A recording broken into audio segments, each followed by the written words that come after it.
Hi, I'm Jamie Fitch. Today we're going to hear from some people about their most embarrassing moments. Our first guest is Amber McCarthy. Welcome, Amber. Thank you. What do you do?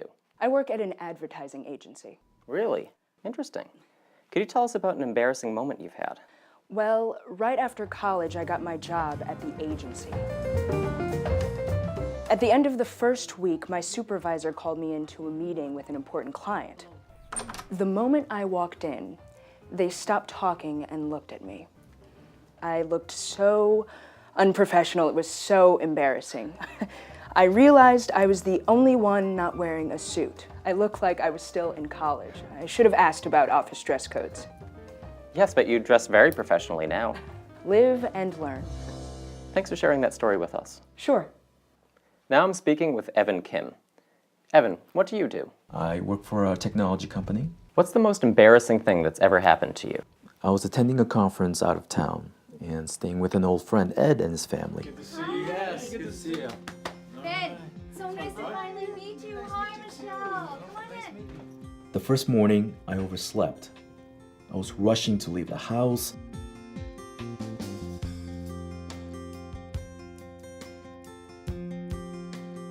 When I knocked over a vase and broke it. No one was awake yet, and I was in a hurry, so I just threw away the pieces. By the time I had cleaned it up, I was really late, so I left. I should have called Ed and told him about it, but honestly, I forgot. That night, when I got back to the house, Ed and his wife, Michelle, were having an argument with their son, Ben. They thought Ben had broken the vase and then tried to hide it. Ben kept saying he hadn't done it, but no one believed him. As soon as I realized what they were arguing about, I told them I was the one that broke the vase. Okay, you need to step forward, take ownership. Steve, this is family Ed, business. please, just stop. I broke the vase. I was so embarrassed. I had broken a vase and caused an argument. Oh no.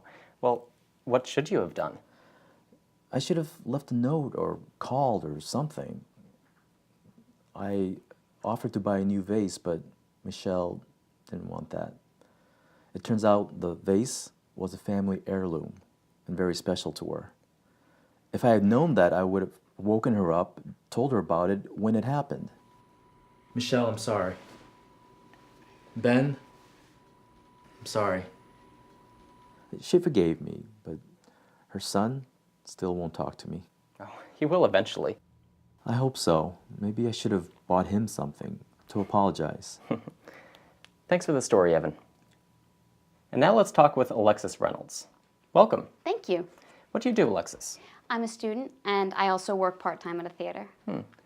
What's your most embarrassing moment? I was taking tickets at the theater.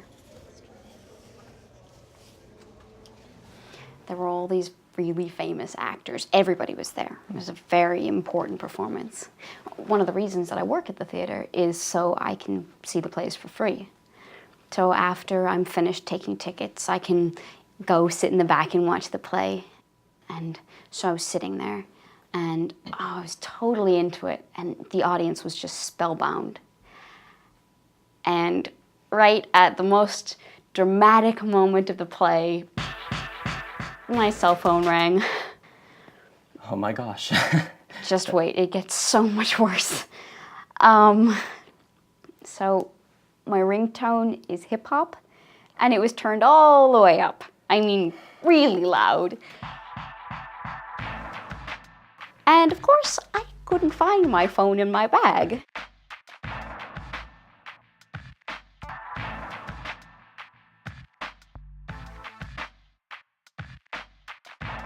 So by the time I finally found the phone, everybody was staring at me. It seemed like an eternity. I pretty much wanted to crawl under my seat and hide. I am so glad that my boss wasn't there that night, because if he had been, I would have been fired. Oh, that sounds awful. But you've recovered. Yeah, I have recovered, but from now on, my cell phone is on vibrate. Yeah, good idea. What's the most embarrassing thing that's ever happened to you?